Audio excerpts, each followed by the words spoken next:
Now we are going to start with the Gay-Lussac's law. It was actually given in 1809 and it is actually a pressure-temperature relationship. It is a relationship between pressure and temperature, keeping the volume and mass of the gas constant.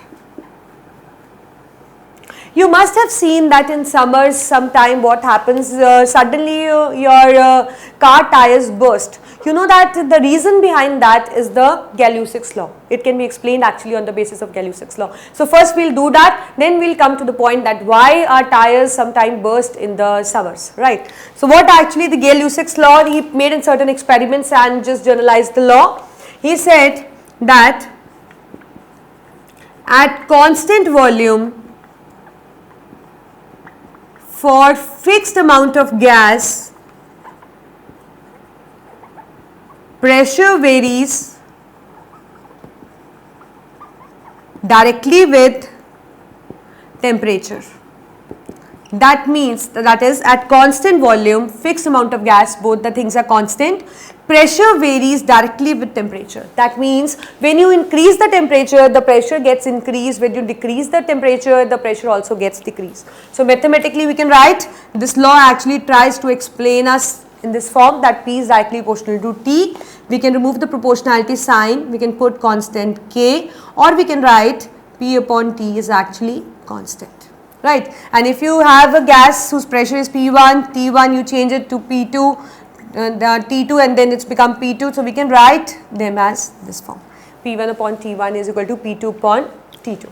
Now how we can explain it actually, so I'll just explain you with a balloon experiment.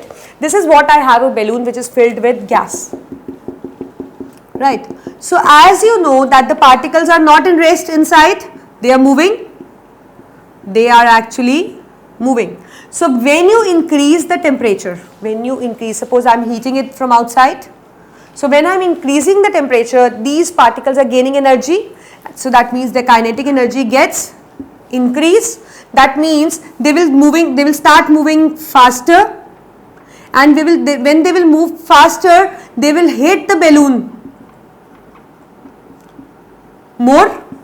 They will hit it more. And more hit means they will apply some more pressure.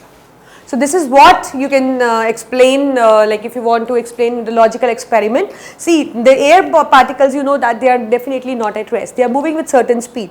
But when you heat them, they are gaining that energy and they start moving with randomly with higher kinetic energy. And when they do that, they hit the balloons with the high speed. High speed, that means mass per unit. This thing. Force per unit area applied is more. That means the pressure gets somewhat increased. And likewise, if you decrease the temperature, their energy will cease. They will move. They will not hit the balloon inside with more. You can say more force per unit area. That means the pressure will somehow decrease. And you can just do it in a daily routine experiment also. See, I have a bottle for you, a plastic bottle.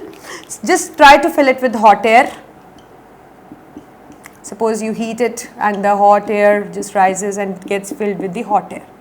Now what happens, keep this bottle with hot air into a cold water. You will see that the bottle will just shrink. The bottle will just shrink. It will collapse actually. Because here what happens, you were increasing the temperature, the pressure got increased, and when you just keep it suddenly, it got actually shrink. So this is what is the Gay-Lussac's law, and I think you can just relate it with the fact that I told you that the tires of the car actually burst in summers. What happens in summers, the outside temperature is too high. So that means the gas which is present in the tires, the particles, they gain that energy and they start moving randomly, and when they move randomly, they hit the tube. You can say that with higher pressure, and there is a limit up to which it can tolerate the pressure. So that limit actually gets exceeds and the tire actually bursts out. So this actually happens in the summers, right? Because in summers only we get to see higher temperature outside. Now it's time to plot or explain the Gay-Lussac's law graphically. So here I have a plot between P and T at constant volume. And when each line, each curve which you obtain by plotting P versus T at constant volume is called as isobar. So as you can see that we have isobars at different volumes, and here the V3 is greater than V2 is greater than V1. Right. So all these laws what we are explaining and what is the fact that which is greater, which is lesser, we will be taking up in a, you can say, when we will be discussing the ideal and the real gases. So just keep this question unanswered. So whether it was the isotherm where T1 was greater than T2, T3 and T4, or it was the this thing, the isobar where the P4 was greater than P3 and P2 and P1 and so on. With this case, we will be taking this in the next few slides. So just I think it's clear that what is the Gay-Lussac's law and what actually tries to explain the relationship between the pressure and the temperature.